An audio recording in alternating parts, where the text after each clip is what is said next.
Pila ka lugar sa Iloilo City kag palibot nga kabanwahanan halos wala sang supply sang tubig bangod sa epekto sang pagbaha sa Tigom River sang nagligad nga inadlaw. Si Zen Kilantang Sasa nakatutok live sa barangay Tigom, Pavia. Zen.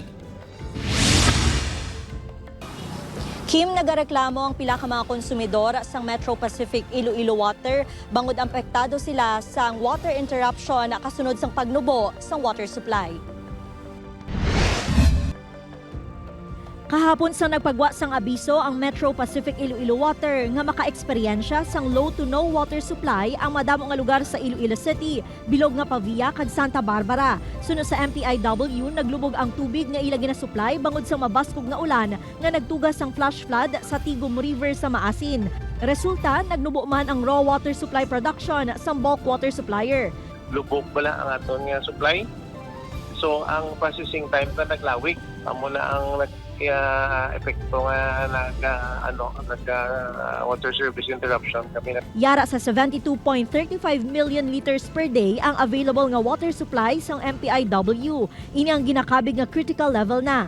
Nagapadayon pa ang maintenance ng bulk water supplier sa water treatment plant agud ma-regulate ang produksyon sang tubig.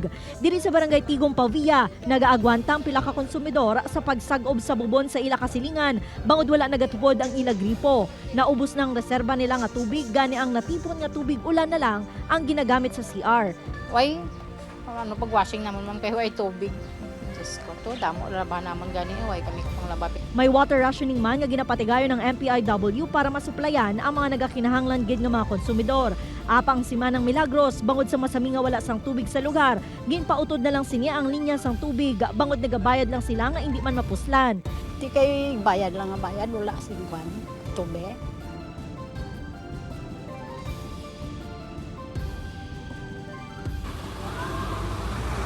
Kim, sunod sa MPIW, ginalauman nga magabalik sa normal ang supply sang tubig subong nga semana. Mahimo naman nga makareklamo ang mga apektado nga residente agud marasyonan sang tubig. Kim? Manamogin nga salamat, Zen Kilantang Sasa.